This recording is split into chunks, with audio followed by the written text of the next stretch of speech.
రామాఖ్యానం చూడామణిమహర్నిశం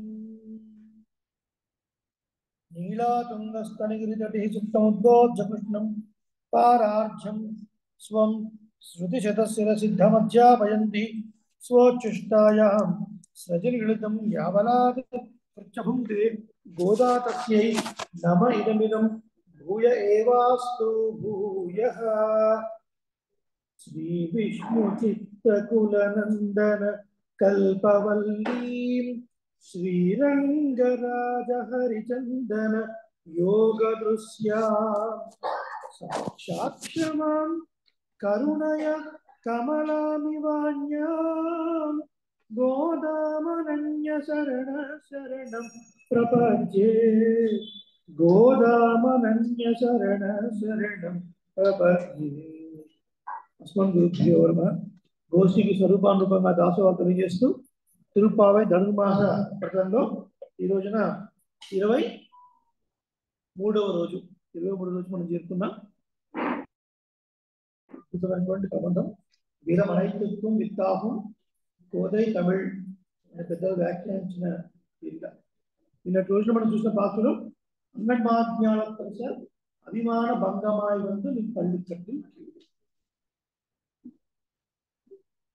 ముందుగా నిద్ర లేచిన గోపికలందరూ కూడా నిద్ర లేవని గోపికలందరినీ నిద్ర లేపుకొని అందరూ కలిసి నందగోపుడి భవనాన్ని చేరుకొని ఆ తర్వాత శ్రీకృష్ణుడు నీలాభవనంలో ఉన్నాడని తెలుసుకుని అక్కడికి వెళ్ళి అక్కడ ప్రార్థించి ఆ తర్వాత నీలాదేవి కూడా ఈ గోపికలతో కలిసి నేను కూడా నీలో ఒకటినే, నేను కూడా నీ జీవకోటిలో ఒకటి.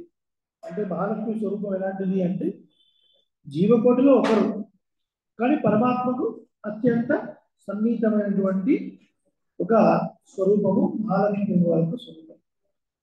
కొందరు మహాలక్ష్మిని విభువు అని కూడా చెప్తారు, కానీ అప్పుడు వేదానికి విరుద్ధంగా చెప్పినట్టు అవుతుంది. ఎందుకంటే విభుత్వం అనేది పరమాత్మ ఒకటికే ఉంది. అంతటా స్వరూపం చేత జ్ఞానం చేత ఎప్పుడూ వాళ్ళతో కలిసి ఉండడం వలన అమ్మవారికి కూడా ఆ స్థితి ఏర్పడింది.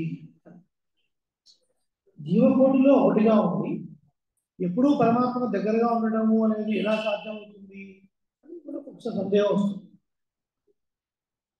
ఒక ఉదాహరణ, ఢిల్లీలో పిఎంఓ ఆఫీస్ ఉంది, ప్రైమ్ మినిస్టర్ ఆఫీస్.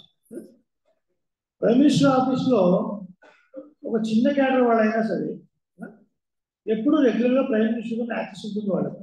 ఏ మీటింగ్తో అయినా, ఏ మీటింగ్ మినిట్స్ అయినా వాళ్ళతో. కొన్నిసార్లు ఐఏఎస్ ఆఫీసర్లు కూడా యాక్సెస్ ఉండదు.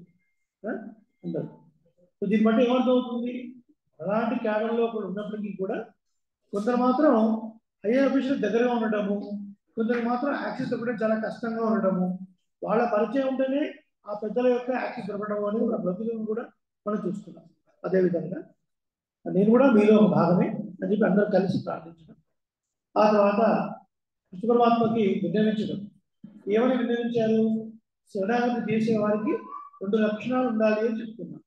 ఒకటి ఆకించిన్యత్వము, రెండవది అనన్యగతిత్వం కదా. ఏంటి అనన్యగతిత్వము అంటే? స్వామి నువ్వు తప్ప ఇంకొక మార్గం లేదు నువ్వు కాదంటే. ఆకించిన్యత్వము అంటే నా దగ్గర వేరే ఉపాయం ఏమీ లేదు, దీన్ని పొందడానికి నీవే ఉపాయం. దీనికి సిద్ధోపాయము అని పేరు. పరమాత్మను పొందడానికి పరమాత్మయే ఉపాయము అనేది సిద్ధోపాయం. సాధ్యోపాయము అంటే కొన్ని యోగముల ద్వారా మనం సాధించుకోవడం. కర్మయోగము, జ్ఞాన యోగము, భక్తి యోగము అని మనకు గీతాశాస్త్రాలు చెప్పబడ్డాయి. అనేకమైనటువంటి కర్మలు అంటే చాంద్రాయణ వ్రతాలు, కృచ్ఛ్రాది వ్రతాలు ఇవన్నీ ఉన్నాయి. చంద్రుడి యొక్క కళలను బట్టి ఒక్కొక్క ముద్ద ఆహారంగా తీసుకోవడం, మళ్ళీ తగ్గించడం, మళ్ళీ పెంచడం, ఇవన్నీ ఉపవాసాలు, ఇవన్నీ తీర్థయాత్రలు, ఇవన్నీ చెప్పబడ్డాయి. ఇక జ్ఞానయోగం అంటారా, అనేక రకమైన గ్రంథాలు చదవటము. భక్తి యోగం అంటారా, సాధనా సప్తకము అని ఒక 7 స్టెప్స్ ఉన్నాయి. అందులో వివేకము, విమోకము, అభ్యాసము, క్రియ, అడదర్శ స్టెప్స్ ఉన్నాయి. అవన్నీ మనం చదివినా తెలుసుకున్నా అందులో ఏ కొద్దిగా కూడా మనం వాటిని పాటించలేము. ఇవన్నీ సాధ్యోపాయం. సాధ్యోపాయం అంటే ఏంటి? చాలా కష్టపడి మనం సంపాదించుకోవాల్సింది. కానీ అక్కర్ లేకుండా సిద్ధంగా ఒక ఉపాయం ఉంది మనకు రెడీమేడ్గా. దానికే ఏంటి పేరు? సిద్ధోపాయం. భగవంతుడే సిద్ధోపాయం. సాక్షాత్ భగవంతుడే ఉన్నాడు, ఆయన్నే ఉపాయంగా తీసుకోవడం. వాళ్ళ అక్షరం బాగా ఉండాలి. పరమాత్మను చేరుకోవడానికి శాస్త్రంలో అనేక రకాల ఉపాయాలు చెప్పబడ్డాయి. యోగము అంటే ఉపాయము లేదా మార్గము అని అర్థం. ఆయన చేరుకోవడానికి ఇన్ని రకాల మార్గాలు ఉన్నప్పటికీ కూడా ఇవన్నీ ఆయాస భూయిష్టమైనవి. అంటే చాలా కష్టపడి మనం పొందగలిగినవి. అంటే ఏమిటండి? కర్మయోగం ద్వారా కానీ, జ్ఞానయోగం ద్వారా కానీ, భక్తి యోగం ద్వారా కానీ పరమాత్మను పొందిన వాళ్ళు ఎవరో లేరా అంటే ఉండొచ్చు, చాలా కొద్ది మంది ఉంటారు. ఎందుకు అంటే అవంత కష్టమైనటువంటి యోగం, మన వల్ల ఆచరించడానికి వీలు కాని యోగం. చంద్రకళలు పెరుగుతున్న కొద్దీ ఒక్కొక్క ముద్ద, విజయ రోజు 2 ముద్దలు, పాఠ్య రోజు 1 ముద్ద, తొలి రోజు 3 ముద్దలు అంత మాత్రమే తినాలి. తిని అమావాస్య రోజు ఏం లేకుండా ఉండాలి. మళ్ళీ తీర్థయాత్రలు ఇవన్నీ ఉన్నప్పుడు, పుష్కరాలు వచ్చినప్పుడు, ఏకాదశి ఇలాంటి వర్గాలన్నీ శాస్త్రంలో ఏం చెప్పబడ్డాయో అవన్నీ ఏకభుక్తం, భూశయనం, కింద పడుకోవడం, ఇలాంటివన్నీ చాలా కఠినమైన వర్గాలు. మనం అవన్నీ చేయలేము అని. ఇప్పుడు శాస్త్రం ద్వారా, శాస్త్రజ్ఞానాత్ మోక్షలాభం అంటారు. శాస్త్రం ద్వారా ఏం తెలుస్తుంది? తత్వం తెలుస్తుంది. మన తత్వం తెలుసుకోవాలి అంటే ఎంత శాస్త్రం చదవాలి కదా, ఎంత కష్టమైన శాస్త్రము. అది చదవాలి అంటే ముందు వేదంలో చెప్పబడినటువంటి వాక్యాలకు అర్థం తెలుసుకోవాలి. వేదంలో చెప్పబడ్డ వాక్యాలకు అర్థం తెలుసుకోవాలంటే వేదాంగాలు తెలుసుకోవాలి. అసలు వేదాంగాలు అంటే ఏమిటి? శిక్ష, వ్యాకరణం, ఛందస్సు, నిరుక్తం, జ్యోతిషం, కల్పం, ఇవి 6. ఆ తర్వాత ఉపాంగాలు 4 ఉన్నాయి. మీమాంసా శాస్త్రం, న్యాయశాస్త్రం, ధర్మశాస్త్రం, పురాణం. పురాణం అంటే పురాణం ఇతిహాసం ఉంటుంది. ఇవి తెలిస్తేనే వేదవాక్యాల్లో ఎలా ఇంటర్ప్రెట్ చేసుకోవాలి ఆ వాక్యాలను అనే విషయం మనకు తెలుస్తుంది. ఇంత శాస్త్రం చదవడానికి ఎవరికి ఒప్పుతుందండి? ఎవరికి ఒప్పుతుంది ఇవన్నీ తెలుసుకోవడానికి? ఇవన్నీ తెలిసి సరిగ్గా ఇంటర్ప్రెట్ చేసుకోండి. మళ్ళీ వాటిలో ఇది కరెక్టా, ఇది ఇట్లాగా, అది అట్లాగా అని మనం ఇక్కడికే మనకు జ్ఞానం అంతా కూడా సంకోచిస్తూ పోతుంది. మరి ఎప్పుడు ఈ శాస్త్రాలు చదవాలి? భరద్వాజ మహర్షి ఎన్నో కొన్ని వందల వేల సంవత్సరాలు ఆయుష్ అడిగాడు బ్రహ్మదేవుని. ఎందుకని ఆయుష్ అడుగుతున్నామంటే వేదాంత చదివేస్తానండి అన్నాడు. ఆయన అడిగినంత కాలం ఇస్తూ పోయాడు.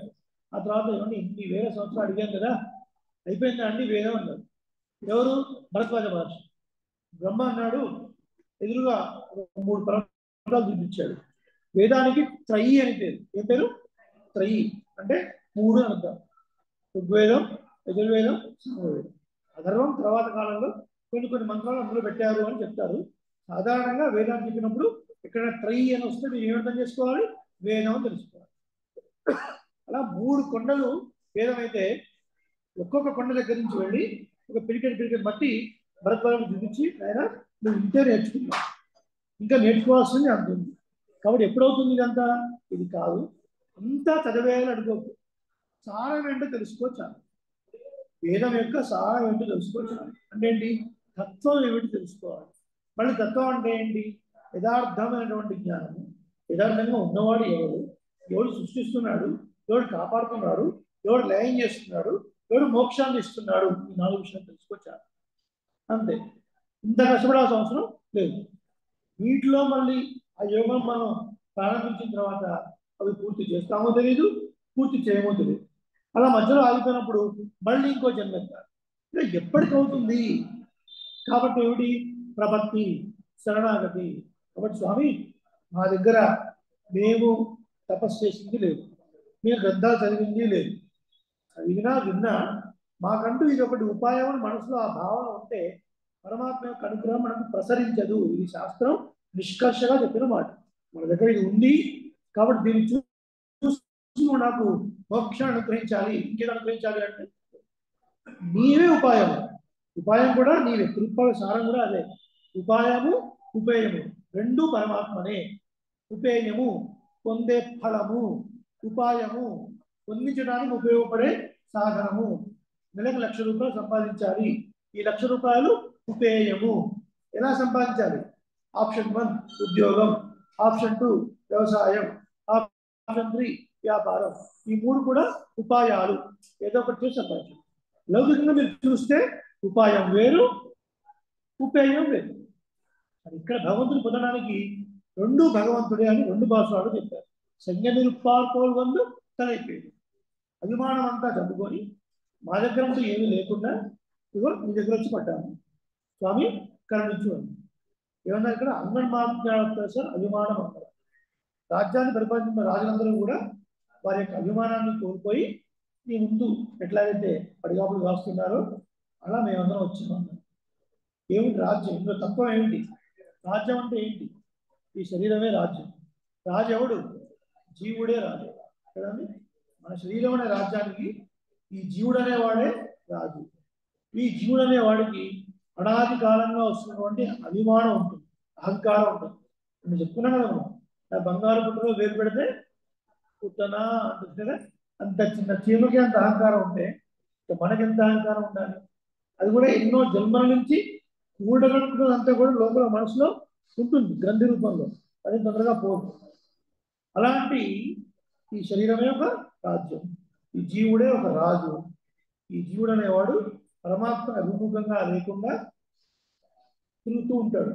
ఆయన నేను నమస్కారం చేయాలి, ఆయనకి ఎందుకు సాగపడాలి, ఆయన ఎందుకు సేవించాలి అని ఎప్పుడో ఒకసారి పెద్దల ద్వారా తెలుసుకొని భాగవతోత్తముని ఆచార్యులని సేవించి ఆ తర్వాత వాడి అభిమానం అంతా పోయిన తర్వాత వాడు కాదు, అన్నిటినీ సృష్టించేవాడు, అన్నిటినీ శాసించేవాడు ఒకడు ఉన్నాడు, వాడిని మనం శరణు వేడాలి. ఈ సంసారం అనే చక్రం నుంచి బయటపడాలి అంటే దీని నుంచి ఫోర్స్గా లాగేవాడు ఒకడు ఉండాలి. శాటిలైట్ ప్రయోగిస్తున్నాం, పిఎస్ఎల్వి కదా, దానికి ఒక ఫ్యూయల్. ఆ ఫ్యూయల్ ఎంత బాగా బర్న్ అయితే ఆ బరువున్నటువంటి శాటిలైట్ని ఆ కక్ష నుంచి బయటికి తీసుకోవచ్చు. అంటే ఈ గ్రావిటేషన్ ఫోర్స్ నుంచి తప్పించడానికి చాలా పవర్ అవసరం. ఒకసారి ఆ పవర్తోని గ్రావిటేషన్ ఫోర్స్ తప్పించింది అనుకోండి, ఆ ఆర్బిట్లోకి వచ్చిన తర్వాత ఫ్యూయల్ అవసరమా, అవసరం లేదా? అవసరం లేదు. ఆ కక్షలోనే శాటిలైట్ తిరుగుతూ ఉంటుంది. కాబట్టి ఈ సంసారం అనే చక్రం చాలా బలీయమైనది, మనల్ని చాలా లాగుతూ ఉంటుంది, అంత తొందరగా వదిలిపెట్టదు. కాబట్టి ఈ చక్రం నుంచి బయట పడాలంటే మన వల్ల కానే కాదు, ఆచార్యుడు అనేవాడే లాగాలి. ఎలా అంటారా, అడవుల్లో ఊబి అని ఉంటుంది, విన్నారు ఎప్పుడన్నా? బాగా డెన్స్ మడ్, బురద ఉంటుంది. అందులో మునిగిపోయిన వాడు మెల్లిమెల్లిగా మునిగిపోతుంటాడు, కానీ వాడు ఎంత కాళ్ళు చేతులు బయట కొట్టినా వాడు రాలేడు. ఇంకెవడైనా వాడికి తాడు వేసి బయటికి లాగాల్సిందే తప్ప వాడంతా వాడు వచ్చే అవకాశం ఉందా అండి? ఊబిలో ఉన్నవాడు ఎట్లాగైతే బయటికి రాలేడో, ఈ సంసారం ఉన్నవాడు కూడా దాని నుంచి బయటికి రావడం జీవుడి వల్ల కాదు. ఇది బాగా గుర్తుపెట్టుకోవాలి. తెలుపావాలి. 4 రోజులు మనం విన్నాము అంటే సారం ఏమిటి అంటే ఇదే సారం. సంసారం అనే చక్రంలో అనేక రకమైన బంధాలు ఉన్నాయి. ఈ బంధాల నుంచి ఛేదించుకొని పరమాత్మ వరకు వెళ్ళాలి అంటే మన వల్ల కాదండి. పెద్దలైనటువంటి వారు భాగవతోత్తములను చూసి నేర్చుకోవాలి, ఆచారాన్ని ఆశ్రయించాలి. తద్వారానే మన మనసుకు పట్టుకున్నటువంటి అహంకార మమకారాలు, ఇంకా ఎన్నో రకాలైనటువంటి దుర్గుణాలు ఒక్కొక్కటిగా పోతేనే అప్పుడు పరమాత్మ వైపు ఆభిముఖ్యము, అంటే టువర్డ్స్ భగవాన్ వెళ్ళాలి, ఆయన సేవించాలి అని ఒక బుద్ధి కలుగుతుంది. అగో ఇలా వచ్చామయ్యా మేమంతా. ఈ శరీరంలో జీవుడు అనాది కాలంగా ఉన్నటువంటి అహంకారాన్ని మమకారాన్ని వదిలిపెట్టి అభిమాన భంగమాయి బంధుని పల్లి కట్టిందే. అగో నీ శరణు వెళ్ళడానికి మేము వచ్చాము. ఇంత అర్థం ఇందులో ఉంది, తత్వం అంతా కూడా. ఇంకా ఉపనిషత్తు అర్థాలు చాలా ఉన్నాయి, కానీ మనం కొంచెం ముందుకు వెళ్దాం. ఇప్పుడు కృష్ణ పరమాత్మ సరే వచ్చారు, ఇందుకు ఏంటి సంగతి, ఎందుకు వచ్చారు, ఏం కోరొచ్చారు, తెలియజేయండి అన్నారు. ఇప్పుడు ఆండాలు ఏమంటుంది అన్నది మనం ఈ పాఠంలో చూద్దాం. దీనికి సింహాసన పాటు అని పేరు. ఒకసారి పాఠం చూద్దాం. மாரிமலை முழஞ்சில் மந்தி கிடந்து ரெண்டும் சீரிய சிங்கம் அறிவுத்து தீ விழித்து வேரிமயில் பொங்க எப்பாடும் தேர் நுதறி மூறி நிமிர்ந்து முழங்கி புறப்பட்டு புதருமா போலே நீ பூவை பூவண்ணா உன் கோயில் நின்னிங்கனே ஓந்தருளி ஓ உடைய சீரிய சிங்காசனத்திலிருந்து யாம் வந்த காரியம் ஆராய்ந்து అరుడేలో రెంబావాయ్ మారి మలై వర్షాకాలంలో పర్వతం యొక్క ముడంచి గుహలో మన్ని స్థిరంగా కిడందు పడుకొనున్నటువంటి కురంగం కిడందు కురంగం స్థిరంగా నిద్రించినటువంటి సీరియ సింహం ఎంతో గొప్ప పరాక్రమం కలిగినటువంటి సింహం అరిబుత్తు ఈ గంగలో అన్ని చోట్ల అరివిత్తు ఉంటుంది అరిబుత్తు అని చెప్తారు అరిబుత్తు తెలివి తెచ్చుకొని తీ క్రూరముగా విడుతూ చూచి తెలివి తెచ్చుకొని అభివృద్ధి చూసి నడుతామన్నమాట వేర్యమయ్య కొంగ అంటే పరిమళము కలిగినటువంటి వెంట్రుకలను ఒక్కసారి విదిలించి ఎప్పాడు అన్ని వైపులా పేరుందు ఉదరి కదిలి అర్థం ఆ వెంట్రుకలను ఒకసారి దులుపుకొని అన్ని వైపు ఒకసారి కదిలి మూరిని వెళ్తూ బాగుగా సాగి ముడంగి గర్జించి పురపట్టు బయటకు వచ్చి కోదరమా పోలే సాగిపోతున్నట్లుగా పువ్వై పువ్వన్న ఓ అతసీ పుష్పం అంటే ఛాయ గలవాడా అంటే కాటుక పువ్వు లాంటి రంగు గలవాడా స్వామి ఓ కృష్ణ నీవు కోపుడయ మనోహరము సన్నివేశం గల సీరియ సింహాసనకు శ్రేష్టమైనటువంటి సింహాసనం ఇరుందు కూర్చోండి యాం వందు మేము వచ్చినటువంటి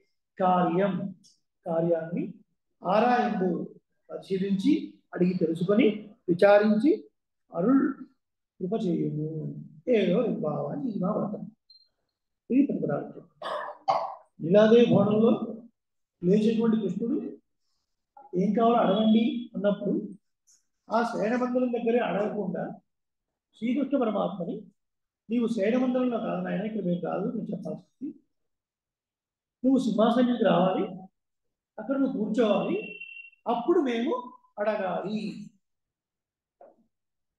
తిరుప్పాల గురించి మనం చాలాసార్లు చెప్తున్నప్పుడు కోదా తమిళ్ వేదం అనైతిత్వం విత్తాహో చెప్తుంది గోదాదేవి వచ్చినటువంటి తమిళ్ పాసురాలు వేదాంతుడికి బీజభూతమైనటువంటి ఓంకారానికి అర్థం చెప్తుంది అంటుంది ఓంకార ప్రభవ వేదాహ అని చెప్తున్నారు మనం ఎప్పుడైతే వేదం అన్నామో వేదం అన్నప్పుడు చాలా బ్రాడ్ సబ్జెక్ట్ అండి చాలా బ్రాడ్ దాంట్లో చాలా విషయాలు మనకు సరిగా అర్థం కాదు దాన్ని వివరించడానికి దాన్ని మ్యాగ్నిఫై చేస్తూ మనకు అర్థం కావడానికి వచ్చినవే ఇతిహాస పురాణం చెప్పుకున్నాం కదా సత్యం వద ధర్మం జర మాతృదేవో భవ పితృదేవో భవ ఆచార దేవో భవ అతిథి దేవో భవ ఇలాంటి విషయాలు చెప్తుంది వేదం ఎలా ఎలా చేయాలి అన్నది ప్రాక్టికల్గా పరమాత్మయే ఈ భూమండలం మీద వచ్చి అవతరించి రాముడిగా కృష్ణుడిగా అనేక అవతారాల్లో చేస్తూ ఉన్నారు పురాణాలు ఇతిహాసాలు ధర్మశాస్త్రాలు ఏం చెప్తున్నాయి కొన్ని కండక్ట్స్ కోడ్ ఆఫ్ కండక్ట్ అలాంటి విషయాలు చెప్తుంది ఇవన్నీ కూడా వేదమైన విషయాన్ని మ్యాగ్నిఫై చేస్తుంది అలాంటప్పుడు ఈ తిరుప్పాల పాసనలో కూడా మనకు అన్ని కనపడాలి వేదంతో సమన్వయం చేయగల అర్థాలు కనపడాలి ఇతిహాసంలో విశేషాలు కనపడ్డాయి కదా కుంభకర్ణం వాయువు వీళ్ళతో కుంభకర్ణుడు సంహరించిన విధానం ఆ తర్వాత పుల్లింగ్ వాయికిండానై పొల్లా వరక్కనై కిళ్ళి కలంగానై కీర్తిమై పాడిస్తూ శ్రీరాముడి వృత్తాంతము అది తరల రావణాసు యొక్క గిల్లి పడేసినటువంటి తలను గిల్లి పడేసినటువంటి రామచంద్రుడి కీర్తిని పొగుడుచూ పోతూ ఉండగా నువ్వు ఇంకా పడుకొని ఉన్నావా గోపిక పుల్లింగ్ వాయికిండానై బగాసుడు సంబంధించినటువంటి వాడు పే ముళ్ళేనంజుడు ఉతనా వృత్తాంతం శకటాసుర వృత్తాంతం వచ్చాయి ధర్మశాస్త్రం ఏం చెప్తుంది అంటే పెళ్లి చేసే విషయంలోనూ సేన మందిరంలోనూ అబద్ధాలు ఆడొచ్చు అని ఏం చెప్తుందండి అబద్ధాలు ఆడొచ్చు మీరు చెప్పేదాకా సంబంధం ఉందా ఎస్ సంబంధం ఉంది ఇప్పుడు కృష్ణుడు అడుగుతున్నాడు ఏ పని మీద వచ్చారు మీరు చెప్పండి మేము ఇక్కడ చెప్పాం నువ్వు సింహాసనం మీదకి వస్తే చెప్తున్నావు ఎందుకు అంటే ఈ సేన మందిరం నువ్వు చెప్పేది మేము నమ్మం కారణం ఏమిటంటే మేము అబద్ధాలను పెళ్లి చేయమన్నారు కదా సేన మందిరంలో భార్య అడుగుతుంది ఏంటో అండి ఎప్పుడు ఫంక్షన్కి వెళ్ళినా కూడా ఈ సింగిల్ చేయనే ఉంది కానీ కాసిన పేరు అవునా రేపు ఒకసారి కూర్చోయి వెళ్ళి ఇప్పిస్తాను నీకు అంటారు. అయిపోతుంది. ఆ రాత్రి గడిచిపోయింది. తెల్లారి హడాడు రెడీ అయిపోతున్నప్పుడు వాడి కాసుల పేరు ఏం కాసుల పేరు ఎన్ని మీటింగ్స్ చూసావా? ఇక్కడ మీటింగ్స్ సాయంత్రం రావాలని కూడా అసలు లేట్గా వస్తున్నాను రిమార్క్ మనకు అక్కడ ఫాస్ట్గా వెళ్ళాలి. ఆ తర్వాత చూద్దాంలే ఇంకో వారం చూద్దాం అంటారు. ఆ వారం ఎప్పుడు వస్తుందో తెలియదు. రాత్రి అన్నారు కదా గోల్డ్ అంటాం అన్నవన్నీ కాబట్టి చేయడం అంటారు చెప్పింది నాట్ యాక్సెప్టెడ్. అది అబద్ధం ఆడొచ్చు. ధర్మశాస్త్రం నేరుగా చెప్పింది అనమాట. ఇంకో ఉదాహరణ ఏమండి, ఆ రోజున ఒక చీర కట్టుకున్నా కదా, ఎట్లా ఉన్నాను నేను ఆ రోజు గుర్తు రాదు. ఏమో గుర్తు చేస్తుంది. ఆ గుర్తు వచ్చేదా కొంచెం ఫైటింగ్ అవుతుంది. గుర్తు వచ్చిన తర్వాత ఎట్లా ఉన్నావా అసలు చెప్పడానికే వీల్లేదు, చాలా అద్భుతంగా ఉన్నా. అట్లా కాదు, నాకు ఏదైనా కంపారిజన్ ఉండాలి. సౌందర్య, మహానటి సావిత్రి, శ్రీదేవి వీళ్ళ అందాన్ని కలిపి మిక్సీ చేస్తే ఒక అందం వస్తుంది కదా, అలా ఉన్నావు అని ఆ రాత్రి గడిచిపోయింది. తెల్లారిన ఆఫీస్కి వెళ్ళాలి. ఎప్పుడు వెళ్ళే టైం కన్నా కూడా చాలా ఎర్లీ వెళ్ళాలి. ఎందుకంటే ఆ రోజు చాలా ముఖ్యమైన మీటింగ్స్ ఉన్నాయి. ఈయన ప్రజెంట్ చేయాలి. ఈయన అడవిలో వెళుతుంటే ఈమె నైట్ చేసుకొని బ్రష్ చేసుకొని ఆ బ్రష్ అంతా కారుతూ ఉంటే నిలబడుతుంది చూసుకుంటూ. అబ్బా నువ్వు కనిపించావా, అసలే ఇంపార్టెంట్ పడుంది వెళ్తున్నాడు. తర్వాత సౌందర్య అన్నారు ఇదన్నారు. రాత్రి సౌందర్య మిక్సీ పడాలి ఇవన్నీ ఎడిపోయారు. మస్తు అంటాం అవన్నీ పడుచుకుంటారా? తక్కువ మస్తు అంటాం కదా. అట్లంతా పొగిడి ఇవాళ నీ మొహం చూసుకొని ఏమవుతుందో కంగారు పడుతున్నాడు. అంటే ఏంటంటాం అంటే శైన మందిరంలో అబద్ధాలు ఆడొచ్చు అని ధర్మశాస్త్రం చెప్తుంది. ఆడడానికి ఈ విషయం తెలుసు. కాబట్టి ఏ కృష్ణ నువ్వు ఇక్కడ ఇప్పుడు మేము అడుగుతాం, అదేం గోదా, అదేం భాగ్యం ఇచ్చేద్దాం అని అంటావేమో. ఆ తర్వాత మేము వచ్చి అడిగితే ఇప్పుడున్నా నీ మాట మీతోని అదేంటి కృష్ణ, నిరాజే భవనంలో శయన మందిరంలో బోల్డ్ అంటాం. ఆ మాత్రం తెలియదా మీకు? ధర్మశాస్త్రం చదువుకోలేదు మీరు? శయన మందిరంలో బోల్డ్ అబద్ధాలు ఆడొచ్చు, అవన్నీ పట్టుకొని వస్తున్నాయి మీరు, వెళ్ళండి వెళ్ళు అంటాడు. కాబట్టి ఆ విషయం తెలిసింది కాబట్టి గోదమ్మ ఇక్కడ కాదయా, నువ్వు సింహాసనం మీదకి రావాలి. ఎందుకు? ఇప్పుడు పిఎం నా క్లోజ్ ఎగ్జాంపుల్, పిఎం నా క్లోజ్ అనుకున్నాను, ఢిల్లీ వెళ్ళాలని మాట్లాడుతున్నాను. ఒక క్యాంటీన్లో కలిసాను. Your having coffee. మోడీ గారు సనాతన ధర్మం రోజు రోజుకి చాలా క్షీణిస్తుంది. ఎక్కడెక్కడైతే ఎండోమెంట్ టెంపుల్స్ ఉన్నాయో అక్కడ ఒక సిస్టమ్ మనం తీసుకురావాలి. ప్రతి శనివారం ఆదివారం అక్కడ చుట్టుపక్కల ఉన్న పండితులతో శ్రీరామాయణము, భాగవతము, మహాభారతము, పూర్వోత్తర సూక్తులు ఏదో ఒకటి మనం స్టార్ట్ చేయాలండి. డైలీ అంటే శనివారం ఆదివారం ఖచ్చితంగా 1.5 hours ప్రవచనం దేవాలయాల్లో జరగాలి. ఎండోమెంట్ సిస్టమ్ టెంపుల్స్ ఎక్కడ ఉన్నాయో అక్కడ విధిగా జరగాలి. ఆ ఫోటోస్ టెంపుల్ వాళ్ళు ఖచ్చితంగా దేవాలయ ధర్మదర్శనం పంపించాలి. ఇలా రూల్ పెడితే ఖచ్చితంగా మన సనాతన ధర్మం బాగుపడుతుందండి. ఎంతసేపు ఈ దేవాలయ ధర్మశాఖ టికెట్ ఎందుకు పోతున్నాయి, ఆదాయం తెస్తుంది దీనిలోనే కానీ ధర్మం నాలెడ్జ్ లేకుండా ఎన్ని గృహాలు చేస్తే ఏం లాభం, ఎన్ని కొబ్బరికాయలు కొడితే ఏం లాభం, ఉపయోగం లేదు కదా. ఈ నాలెడ్జ్ ఉండాలి.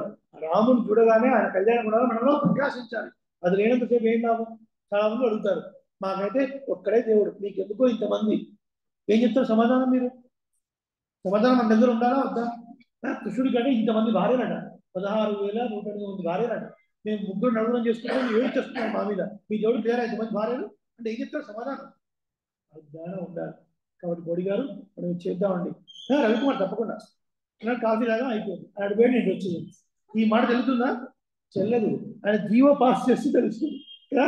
ఆయన జీవో పాస్ చేస్తే ఆ మాట విలువ. నేను కాఫీ తాకుంటూ మాట్లాడితే దానికి విలువ లేదు.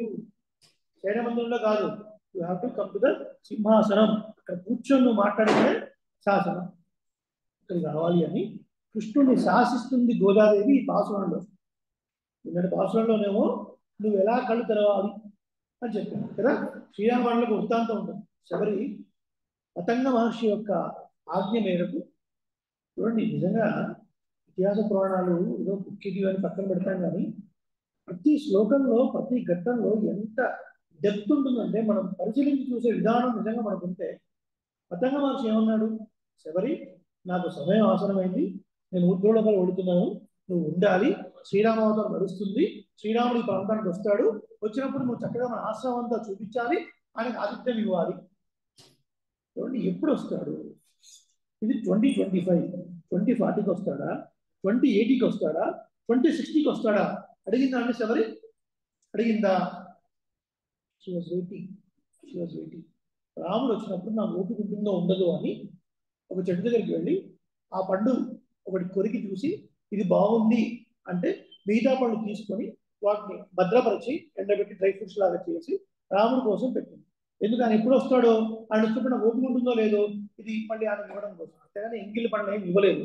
సరే, అది వాళ్ళు భావన ప్రకాశంతో రాసుకుంటే కొంతమంది రాసుకోవచ్చు, కానీ మూల రామాయణంలో అట్లా లేదు.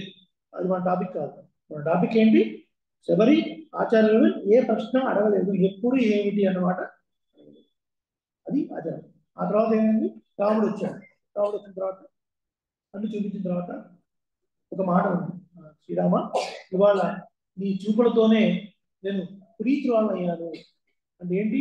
నిన్ను చేరుకోవడానికి ఈ శరీరాన్ని అంటుపెట్టుకున్నటువంటి శాపాలు కానీ పాపాలు కానీ ఏమైనా ఉంటే పరమాత్మ మీ దృష్టితోని అవన్నీ పోయాడు. పవిత్రాణం పవిత్రయ్యో మంగళానంత మంగళం పరమాత్మ. ఆయన దృష్టి పడిన తర్వాత ఇంకా పాపకు శాపం ఉంటుందా? పాపానికి ప్రాయశ్చిత్తం ఉంది. శాపం అనేది అనుభవించే తీరాలి. ఒకవేళ ఆ అనుభవించేది ఏదైనా ఉంటే ఈ చూపులతోనే పోయిందయా అని శబరి ఆ మాట. అందుకోసం శబరి వృత్తాంతం చెప్తున్నాను. అలా విభీషణుడు కూడా అంతరిక్షంలో ఉండి కొంతకాలం పట్టింది. ఎందుకు కొంతకాలం పట్టింది రాముడు చేరుకోవడానికి? సుగ్రీవుడేమో వద్దంటాడు, హనుమ తీసుకువచ్చి అంటాడు, జామవంతుడు వద్దంటాడు, హనుమ తప్ప మిగతా వాళ్ళందరూ వద్దు వద్దు అన్నారు. ఈ తర్జన భర్జనలో ఉండి మళ్ళీ శ్రీరాముడు కొంత ఉపన్యాసం చెప్పి కొన్ని కథలు చెప్పి శరణాగతి గొప్పతనాన్ని చెప్పిన తర్వాత అప్పుడు యాక్సెప్ట్ చేస్తాడు. వచ్చిన తర్వాత విభీషణుడు చూసి తేరిపారా చూస్తాడు. చూడగానే ఇంతసేపు నేను వెయిట్ చేయించాను కదా విభీషణ అంటే, శ్రీరామ మీ యొక్క దర్శన భాగ్యంతో అంతా పోయిందయ్యా అంటే పరమాత్మ చూపు పడితే ఒక కటాక్షం ఇంపార్టెంట్. ఎలా కటాక్షించాలో చెప్పింది రెండు పాసులలో. ఇప్పుడు నువ్వు ఎలా రావాలో చెప్తుంది ఈ పాసులలో. ఎలా రావాలట? మారిమలై ముழంగిల్ మన్ని కిడందురంగు. వర్షాకాలంలో సింహం బయటికి వెళ్ళదు. ఆ మగ సింహము ఆడసింహం ఒకటే గుహలో రెండు కలిసి ఉన్నప్పటికీ కూడా చాలా దగ్గరకు ఉండడం వల్ల ఇక్కడ ఒక సింహం ఉందా అన్నట్టుగా అంత సూక్ష్మ రూపంలో ఉంటుంది, దగ్గరికి ఉంది ముడుచుకొని. ఆ తర్వాత వర్షాకాలం అయిపోయిన తర్వాత సింహాన్ని ఎవరు వెళ్ళి లేపరు, దానికి ఆధారం ఉండదు, ఆటోమేటిక్గా దానికే వెనుక వస్తుంది. అరివత్తు దానికే ఒక జ్ఞానం వచ్చి ఒకసారి లేచి కళ్ళు ఇట్లా చూసినప్పుడు ఎర్రగా ఉంటాయంట. ఆడసింహం చూడటానికి కూడా భయపడుతుంది, అలా ఉంటుంది. ఒకసారి ఇట్లా చూసి మొత్తం సింహావలోకన న్యాయం అంటారు. పులి కానీ ఇంకేదైనా జంతువు కానీ వెనకేముందో చూడాలంటే వెనక తిరిగే చూడాలి, సింహానికి అక్కర్లేదు, అది మొత్తం తిప్పి చూడగలుగుతుంది అనమాట. అందుకనే సింహావలోకన న్యాయము అని అంటారు. అంటే వెనక ముందు అన్ని చోట్ల చూసి దానికి అర్థం చెప్పాలి అని అర్థం అనమాట. అలా ఒకసారి చూసి వేదిమయ్యత్వంలో ఎప్పాడు పేరున్నది. జాతి ఉచితమైనటువంటి ఒక ధర్మం సింహానికి ఉంది. ఏమిటది? సింహం యొక్క జూలు నుంచి ఒక సుగంధ పరిమళం వస్తుందట. మనం ఎవరో టెస్ట్ చేసిన వాళ్ళు లేవనుకోండి, ఇప్పుడు సింహం అనేది ఆ సింహమే. అది గుహలో పడుకోనున్నా బయట తిరుగుతున్నా సింహమే. వర్షాకాలం ఈ పాసులను విని ఓహో వర్షాకాలం నాలుగు సింహం పడుకుంటుంది కాబట్టి గుహలోకి వెళ్ళి సెల్ఫీ తీసుకోవచ్చు అని అనుకుంటారా? ఎవరు అనుకోరు. అది పడుకున్నా సింహమే, లేకున్నా సింహమే, ఎవరు వెళ్ళదు. పరాక్రమమైనటువంటి ఆ సింహము దాని జుట్టు నుంచి ఒక రకమైనటువంటి చక్కటి పరిమళం వస్తుందట. అలా ఒకసారి ఇట్లా విదిలించి ఒకసారి బాడీ అంతా ముందుకు ఇట్లా సాగిస్తుంది. అలా ముందుకు సాగినప్పుడు చూసినప్పుడు ఇప్పటిదాకా ఇక్కడ పడుకున్న సింహం ఇదేనా అన్నట్లుగా ఉంటుంది. అంతకుముందు మనం చూసిన సింహం ఏమో కుదించుకుపోయి కాంట్రాస్ట్ అయి ఉంది. ఇప్పుడు ఒకసారి గోడకి బయటకు వచ్చేటప్పుడు ఒకసారి వేచి శరీరాన్ని పొడవుగా ఇలా సాగించి జూడు ఉరిపి అంతటా చూసి ఆ గుహలోంచి బయటికి వచ్చేటప్పుడు ఎలా వస్తుందో అలా రావాలి. ఓ సింహంతో పోలుస్తున్నాడు నన్ను అని అనిపిస్తుంది. అవునయ్యా, సింహం అంటే ఇది హిరణ్యకశిపుడిని సంహరించడం కోసం వచ్చిన సింహం అది కాదు అని వెంటనే అతసీ పుష్పము కాటక పుష్పం వర్ణం కలవాడా ఓ స్వామి. ఎందుకు ఈ కోరిక చెప్పాము అంటే నీ యొక్క నడక సౌందర్యాన్ని చూడాలని మా కోరిక. ఇప్పుడు దాకా ఏం చూసాం? నువ్వు పడుకున్న సౌందర్యాన్ని చూసాం, నువ్వు నిద్ర నుంచి లేస్తున్న సౌందర్యాన్ని చూసాం, నీ నేత్ర సౌందర్యాన్ని అనుభవించావు. ఇప్పుడు ఏమని అనుభవించాలి? నీ గమన సౌందర్యాన్ని అనుభవించాలి అని అడుగుతుంది గోదావరి. అలా అలా లేచేటువంటి సింహము తన గుహలోంచి పోరే వైపు అన్న అలాంటి పరాక్రమం కలిగినటువంటి సింహము గుహలోంచి బయటకు వస్తున్నప్పుడు ఎంత టీవీగా వస్తుందో అలా కోయిల్ లెండింగ్ అనే పోగలి అలా మీ భవనాన్ని విడిచి అక్కడికి రావాలి. ఎక్కడికి? సింహాసనం. శ్రేష్టమైనటువంటి అతిశయమైనటువంటి గొప్పదైన సింహాసనం మీద ఆ సింహాసనం సింహాసనం ఇరుందు కూర్చొని, ఇరుందు అంటే కూర్చొని, కిడందు అంటే పడుకో, నిండ్రు అంటే నిల్చొని అర్థం. ఆ సింహాసనంలో కూర్చొని యామంద కార్యం ఆరాయండి అరుడేలో ఇంతకుముందు కూడా భాషలో వస్తుంది ఆవాగన్న ఆరాయం అరుడేలో బావాయ్ గుర్తుందా? మాయనే మందు మొదలు వస్తుంది. మనసా వాచ క్రమణ మనం ఇలా ప్రార్థిస్తే అవావెందు వచ్చారా అని పరమాత్మ మనల్ని ఆహ్వానిస్తాడు.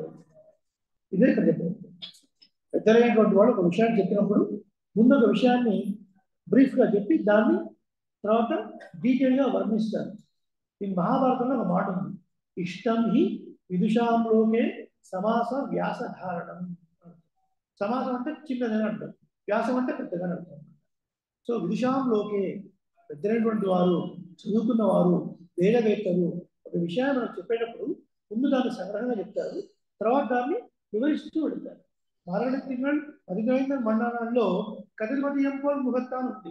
సూర్యచంద్రుడు లాంటి కళ్ళ వాడాలి. నిన్నటి భాషలో వచ్చింది కదా, ఆదిత్య తింగళు ఆదిత్యను ఎడుందార్కో, సూర్యచంద్రుడు ఉదయిస్తున్నప్పుడు ఎట్లా ఉంటుందో అట్లా. మొదటి భాషలో పరయం వచ్చింది, ఆ పరయం మళ్ళీ 29వ భాషలో కూడా వస్తుంది. ముందు సంగ్రహంగా చెప్పిన దాన్ని వివరిస్తూ ఉంటారు. ఇలా నువ్వు ఆ సింహాసనం మీద కూర్చొని నేను ఎందుకు వచ్చాము ఏమిటి అని నువ్వు మమ్మల్ని విచారించి, ఓ ఎందుకు వచ్చారా, ఇది కావాలా అని మీకు అనుగ్రహిస్తాను అని చెప్పాలి స్వామి అని ప్రార్థించింది ఈ భాషలో. దీనికి సింహాసన పాటు అని పేరు. ఇప్పుడు ఈ భాష కొన్ని విశేషాలు మనం సేవిద్దాం.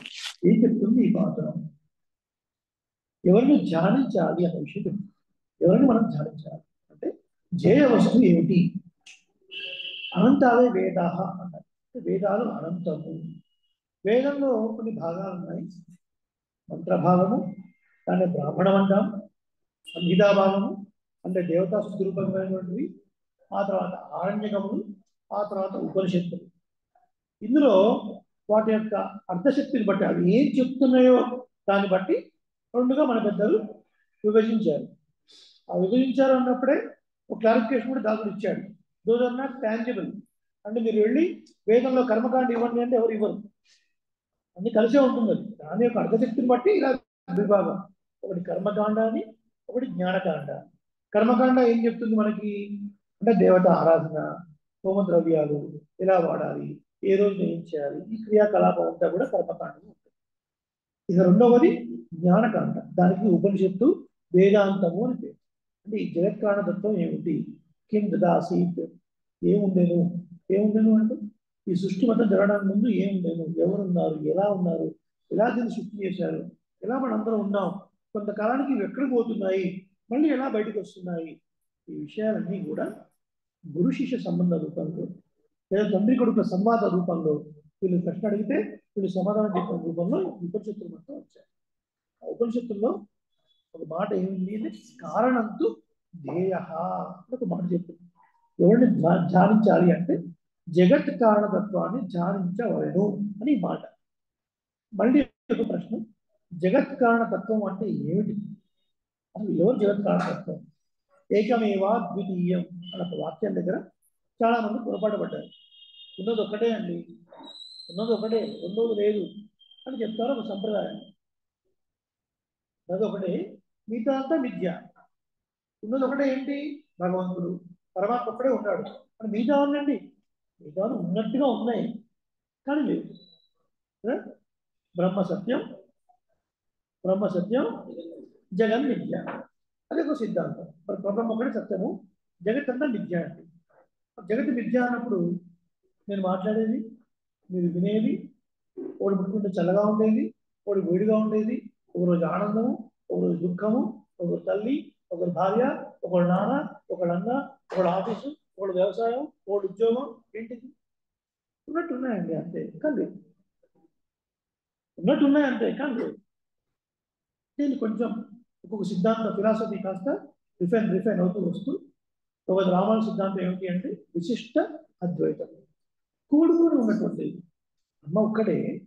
Is no doubt about that. ఒక్కడే ఉన్నాడు. ఎలా ఉన్నాడు? కూడుకొని ఉన్నాడు. దేంతోని? చిదచిత్ వస్తు విలక్షణుడాయి ఉన్నాడు. చిత్ అనే జీవాత్మతోని, అచిత్ అనబడే ప్రకృతితోని మమేకమై ఉన్నాడు. ఇకపోతే ఈ జగత్తు విద్య కాదు, ఈ జగత్తు సత్యం. శాశ్వతం కాకపోవచ్చు సత్యం. అంటే ఏంటి, ఇప్పుడున్నది కొంతకాలం కడంలో పోతుంది అన్నాడు. ఎక్కడ పోతుంది? పరమాత్మలోకే పోతుంది, కానీ నశించిపోవట్లే కదా. మళ్ళీ సృష్టి కార్యంలో మళ్ళీ దాని నుంచి బయటకు వస్తుంది. కాబట్టి నశించేది ఏం లేదు ఇందులో, నశించేది ఏం లేదు. పరమాత్మ ఎప్పుడు కలిసే ఉన్నాడు కదా. దూరంగా ఉన్నటువంటి దాసుని ఎవరైనా చూసినప్పుడు ఇక్కడ ఎవరున్నారు? రవికుమార్ అప్పుడు ఉన్నాడు. రవికుమార్ అప్పుడే ఉన్నాడా? రవికుమార్ మీద ధోతి లేదా? ఆయన శాలువ లేదా? ఆయనకు ఉంగరం లేదా? ఆయనకు స్పెక్స్ లేదా? ఆయనకు పవిత్రమాల లేదా? ఉందా కదా. వీడితో కూడినవాడు ఉన్నాడు. ఇది సిద్ధాంతం. అంతేగాని జగత్తు మిథ్య కాదు, కళ కూడా మిథ్య కాదు, కళ కూడా మిథ్య కాదు, కళ కూడా సత్యమే. ఇదంతా భగవద్ రామాయణం మనకు శ్రీభాషలో చెప్తారు. అందుకే చెప్తాను చాలా హై లెవెల్ సబ్జెక్ట్ అది. ఎందుకంటే ఈ కళ ఎలా సత్యం చెప్తారు? మళ్ళీ తెలుసుకోవాలి, మనం అనుసంధానం చేసుకోవాలి. మాయనే మన్ను వడమధురేయంగా భాషలందు మీరు మనసావాచ కర్మణ పరమాత్మను సేవిస్తే మీకు అంతమున్నటువంటి కర్మలు సంచితం అన్నాను కదా, ఒక కొండ రూపంలో ఉన్నాయి. అనేక వేల కోట్ల జన్మలు చేసిన కర్మలు అవి నశిస్తాయి. ఆగామి ముందు నశిస్తాయి. కానీ ప్రారంభం అనేది ఒకటి ఉంది కదా. ప్రారంభం అంటే ఏంటి?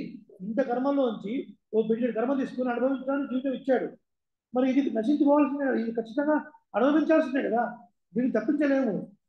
తప్పించవచ్చు. ఎలా తప్పిస్తాడు పరమాత్మ? తీవ్రమైన భయాందోళనలు గురి కావాల్సి ఉంటే కళలో ఆ భయాందోళన కలిగిస్తాడు. కళలో ఆ భయాన్ని కలిగించి ఆ కర్మను తీసేస్తాడు. అర్థమవుతున్నాడు?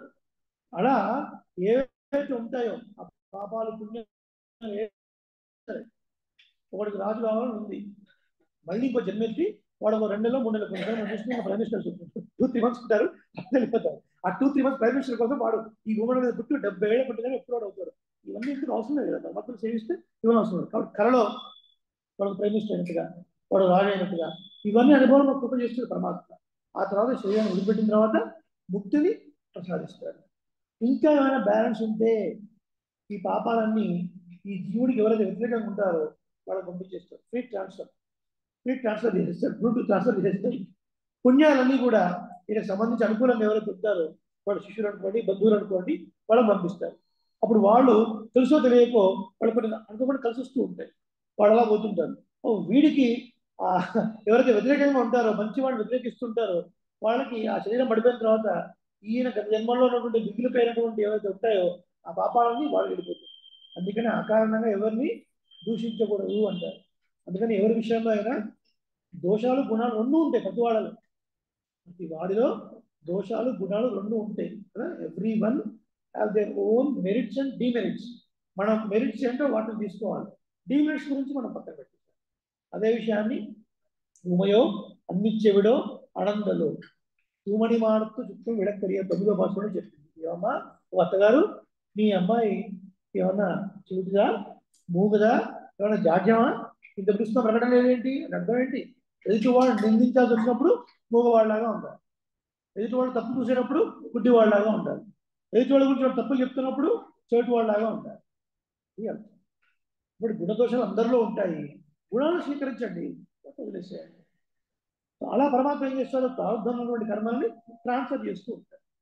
అలా ముక్తిని మనకు అనుగ్రహిస్తూ ఉంటాడు.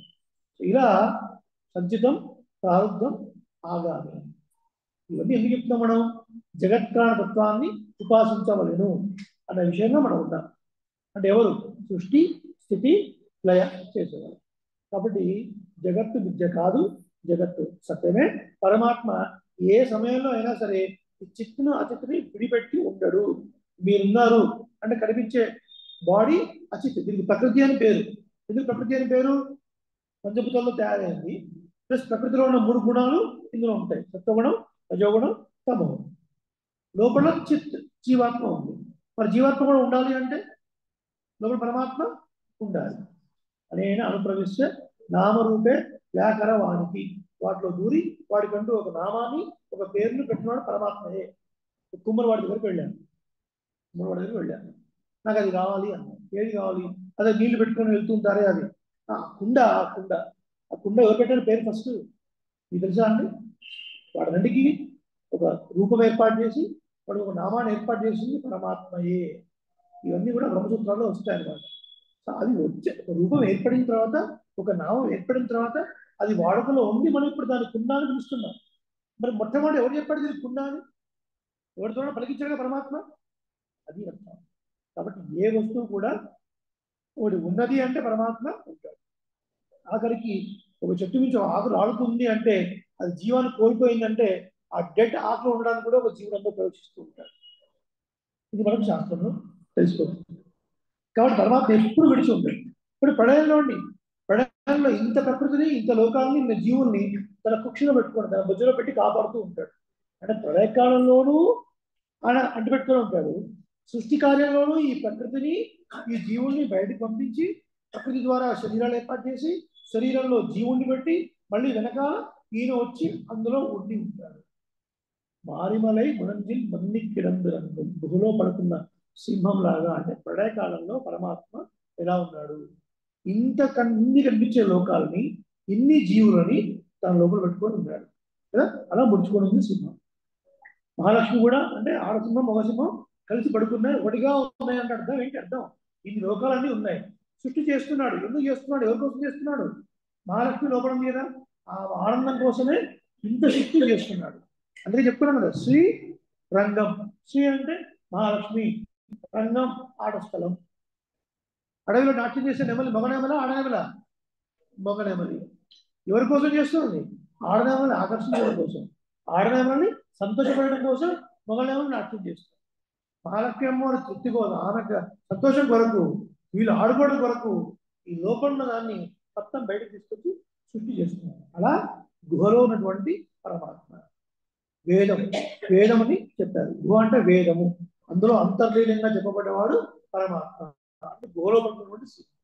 ఇకపోతే సృష్టి క్రమం ఎలా ఉంది? సృష్టి క్రమం ఒకసారి పరమాత్మ లేచి చూసినప్పుడు, ఒకసారి ముందుకు సాగినప్పుడు, అంటే తనలోంచి ఉన్నటువంటి ఆ ప్రకృతిని, తమస్సు నుంచి మూల ప్రకృతి నుంచి అహంకారం, మళ్ళీ అహంకారం సాత్విక, రాజస, తామసిక, దాని నుంచి తన్మాత్రలు, దాని నుంచి పంచభూతాలు, దాని నుంచి ఇంద్రియాలు, ఆ తర్వాత జీవులు, ఇలా సృష్టి చేయడం. ఒక్కసారి విదిలించి, ఆ విదిలించడం వల్ల ఒక రకమైన సుగంధం. అంటే ఏంటి? గంధం. గంధం దేని గుర్తు? భూమి గుర్తు. అంటే ఈ పంచ తన్మాత్రలు, ఈ పంచేంద్రియాలు అంటే సృష్టించాడు అని. అలాగే బోధనమా పోలే నీ భూవై పువ్వన్న, భూల నుంచి నువ్వు బయటకు వస్తున్నాడు అంటే ఇన్నింటినీ సృష్టించి శరీరాన్ని ఏర్పాటు చేసి వాటిలో జీవుని పెట్టి మళ్ళీ వెనకాలనే చిన్నప్పుడు ఊరికి వెళ్ళేటప్పుడు తండ్రి గారు బస్ ఎక్కించేటప్పుడు ముందు పెద్దవాళ్ళు ఎక్కింటారు, పిల్లలు ఎక్కిస్తూ ఆ వెనకాలని ఈయన ఎక్కుతుంటాడు, తండ్రి ఎక్కుతుంటాడు కదా. అంటే పిల్లలు ఏమవుతారో కింద పడిపోకుండా వీళ్ళు ముందెక్కిస్తూ వెనకాల అడు ప్రవిశ్య వెంటనే అంటారు. ఆ జీవుడు వెంటనే పరమాత్మ కూడా వెళ్ళి ఆ దేహంలో చేరుతాడు. ఆ పరమాత్మ ఉన్నాడు కాబట్టి జీవుడు నిలబడ్డాడు, జీవుడు నిలబడ్డాడు కాబట్టి ఆ శరీరం నిల్చొని ఉంది. అలా ఈ గుహ నుంచి నువ్వు బయటికి రావాలంటే అర్థం ఏంటి? ఈ సృష్టి కార్యక్రమం అంటున్నాను. అలా రావాలి స్వామి. నీలాదేవి పక్కన ఉంచుకొని కూడా, పురుషకాతత్వాన్ని పక్కన ఉంచుకొని కూడా మీరు ఎందుకు అక్కడ వచ్చి చెప్పిన తర్వాతనే నమ్ముతానంటున్నారు? నా మాట మీద నమ్మకం లేదా అన్నారు కదా. దీనికి వృత్తాంతాన్ని పెరియాచరణ వెళ్ళి వ్యాఖ్యానం చెప్పారు. ఇలాంటి ఆచార్యులకు మహాచార్యులు వారు తిరుమాలిరుంజోలై అనే విదేశానికి వెళ్ళారు. తిరుమాలిరుంజోలై అంటే సుందరబాబు పెరుమాళ్ అని చెప్తారు. చాలా అద్భుతమైన ప్రదేశం. ఒక పెద్ద ఎత్తైన కొండ మీద ఉంటుంది. పెద్ద పెద్ద బాహువులు స్వామి, చాలా సుందరమైన మూర్తి. నూపుర గంగా అనే రివర్ కూడా అక్కడ ప్రవర్తిస్తుంది. వెళ్ళిన తర్వాత పరమాత్మ అడిగారు, ఇలాంబియాచ చక్కగా తీర్థము, ప్రసాదం, శరవము సమర్పించిన తర్వాత ఏదైనా కొన్ని శ్రీసూక్తులు చెప్పండి అంటే స్తోత్రరత్నం, యామనాచార్యుటువంటి స్తోత్రరత్నంలో ఒక వ్యాఖ్యానం చెప్పారు. నా దగ్గర ఏముంది, నిన్ను చేరడానికి నా దగ్గర ఏముంది స్వామి, నేను చేరలేకపోతున్నాను, నా దగ్గర అంటే ఏమి లేదు, ఎలా చేరాలో నిన్ను అన్నట్టుగా. అంటే అప్పుడు సుందరబాబు పెరుమాళ్ ఒక మాట ఉన్నారంట, ఏమైనా ఎంత బాధపడుతున్నారు మీరు, రామానుజులు లేదా, రామానుజులను ఆశ్రయించిన తర్వాత కూడా మీకు ఇంత బాధ ఎందుకు అని సుందరబాబు పెరుమాళ్ళే సాక్షాత్గా అంటారు. అంటే అర్థం ఏంటి? రామానుజ సంబంధం అంటే చాలు కదా, మీకు ఏదో లేదని మీరు ఎందుకు బాధపడుతున్నారు, ఎందుకు ఈ వృత్తాంతాన్ని చెప్పారు పెరియాచరణ వెళ్ళే వ్యాఖ్యానాల్లో అంటే పక్కన నీలాదేవి ఉంది కదా, నీలాదేవి ఉన్నా కూడా మీరు ఎందుకు ఇంకా సందేహిస్తున్నారు అని అడిగినప్పుడు, అలా కాదు స్వామి, నీ అంత సౌందర్యాన్ని చూశాము, నీ నిజ సౌందర్యాన్ని, పడక సౌందర్యాన్ని, నీ నేత సౌందర్యాన్ని చూశాము, ఇప్పుడు నువ్వు నడుస్తూ వస్తున్నటువంటి సౌందర్యాన్ని చూడాలయ్యా. ఏ సౌందర్యం? గజగతి, సింహగతి, శార్దూలగతి, వృషభగతి, ఇన్ని రకాల గతులు ఉంటాయి. గతి అంటే నడక సౌందర్యం అనమాట. మొట్టమొదటిసారి శ్రీరాముడు చూసినప్పుడు అంటారు కదండి, చక్రవర్తి జనకుడు మొదటిసారిగా చూసినటువంటి రామలక్ష్మణుని చూసి వీళ్ళకి మంగళమవుగాక అంటారు. అద్భుతమైన రూపం వాడు. వాడు నడక కూడా అద్భుతమైన రూపం.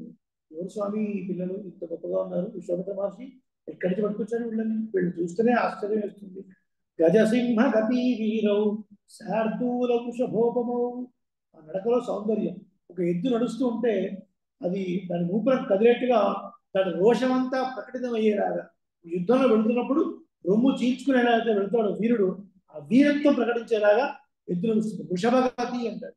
తర్వాత నడక అట్లా ఉంటుంది. సింహగతి ఠీయూటి పడేలాగా.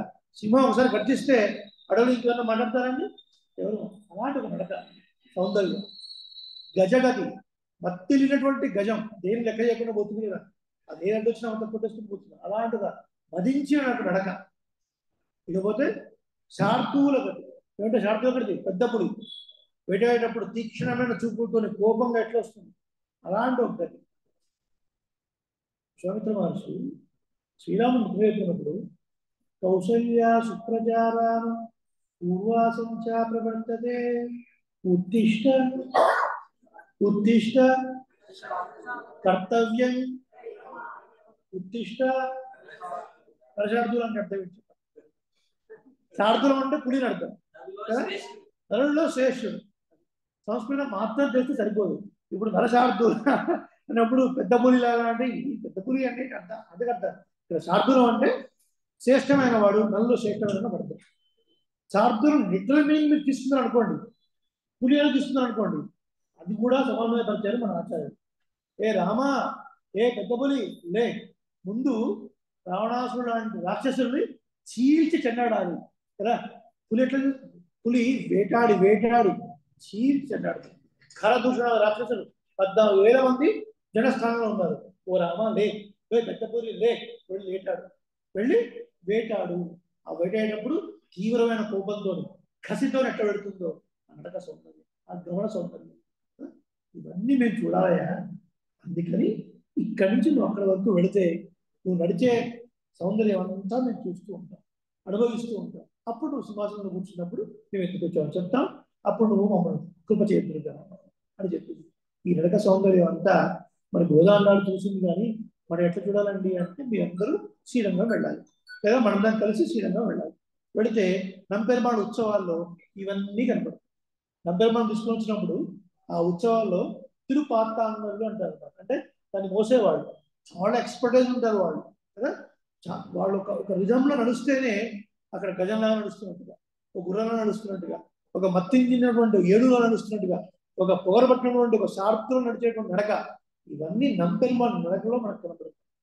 శ్రీపెదర్మూది వెళ్ళినా సరే గ్రామాల ఉత్సవం నడుస్తున్నప్పుడు అందరు వచ్చారా లేదా అని చూస్తున్నట్టుగా, అసలు శ్రీరంగంలో చెప్పడానికే వెళ్ళలేదు. మహారాజు కదా, ఆయన వస్తున్నప్పుడు 2-3 ఉండి పెద్ద కోడ పడుతుంటారు. నంపెరుమాళ్ళు వస్తారు, రాజాదిరాజ గట్టిగా ఒక్కసారి కింది వేసి పడతారు, పట్టుకొని సౌండ్ వస్తుంది. అప్పుడు మెల్లగా నంపెరుమాళ్ళు వస్తుంటారు, ఒకసారి హారమిస్తారు, ఇలా ముద్రలు చూపించి ఆగవ ప్రకారంగా. అలా వస్తున్నప్పుడు ఒక్కొక్క వీధిలో ఒక్కొక్క పురపాడులో మళ్ళీ లోపలికి వెళ్ళేటప్పుడు చాలా ఫాస్ట్ వెళుతుంటాడు. ఆ నడక సౌందర్యం అంతా కూడా మనం నంపెరుమాళ్ యొక్క నడక సౌందర్యంలో మనం చూడొచ్చు శ్రీరంగంలో. కాబట్టి ఓ స్వామి, ఇలా మీరు అందంగా నడుచుకుంటూ ఈ సేనమందిరం నుంచి వచ్చి ఆ శ్రేష్టమైనటువంటి సింహాసనం మీద మీరు కూర్చుంటే నేను చూడాలి. అది సింహాసన పాటు అనే పేరు.